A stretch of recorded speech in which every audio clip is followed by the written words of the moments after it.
ঢাকা শহরে বৃষ্টি হলে জলাবদ্ধতা হয়, এটা একটা কমন টার্মিনোলজি, এটা কোনো নিত্য নতুন ব্যাপার না। সেই জন্যই কিন্তু আমি বারবার বলছিলাম পরীক্ষাগুলোকে আমি এগিয়ে নিয়ে আসবো। যেমন আগামী 2027-এ এইচএসসি পরীক্ষা অলরেডি কিন্তু আমি জুন মাসে নিয়ে এসেছি। এদিন অনেকেই বিরূপ সমালোচনা করছেন। আমি রুটিনও অ্যাডভান্স দিয়ে দিয়েছি। আমি আস্তে আস্তে স্কুইজ করছি, সিনক্রোনাইজ করছি। ম্যাট্রিক পরীক্ষাগুলো নিয়ে আসতেছি জানুয়ারিতে, ইন্টারমিডিয়েট পরীক্ষাগুলো নিয়ে আসছি মার্চে। এইভাবে আমি প্ল্যান অ্যান্ড ডিজাইন করেছি। মেয়েটি আমাকে জিজ্ঞেস করলো, স্যার বৃষ্টির মধ্যে পরীক্ষা দিলেন আপনাদের? আমি বললাম, হ্যাঁ আমি জানি বৃষ্টি হয়েছে, আমি তোমাদের নিয়ে খুব চিন্তিত। সেই সাথে বললাম, আমার মেয়ে তানজিদা, ওর মাথায় একটু বৃষ্টির পানি পড়লে জ্বর আসে ফার্মের মুরগির মতো।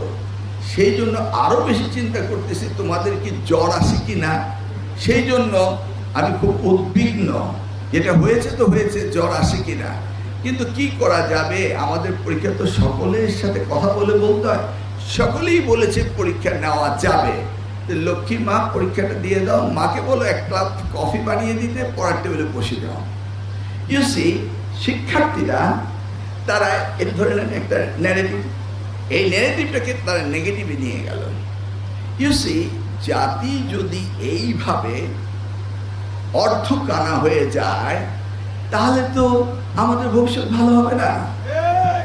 কিভাবে না আমাকে নিয়ে ট্রোল শুরু হলো, এবং যারা ট্রোল করতে শুরু করলো তাদের কেউ পরীক্ষার্থী না।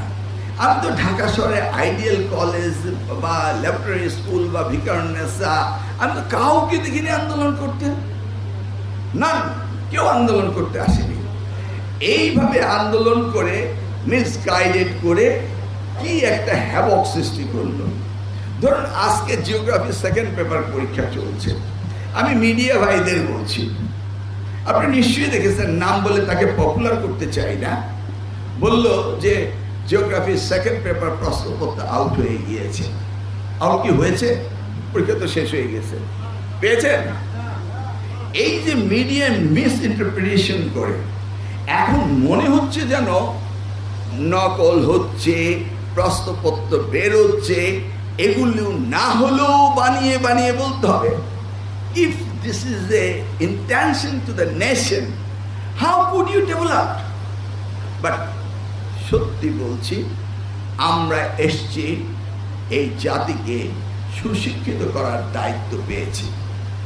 যে যত ট্রোলই করেন না কেন, যে যত অপবাদই করেন না কেন, আমাদের সঠিক দায়িত্ব থেকে আপনারা বিচ্যুত করতে পারবেন না। 2001 সাল থেকে 2006 সাল দেশমাতা বেগম খালেদা জিয়ার সময় এই মন্ত্রণালয়ের প্রতিমন্ত্রীর দায়িত্ব পালন করেছিলাম।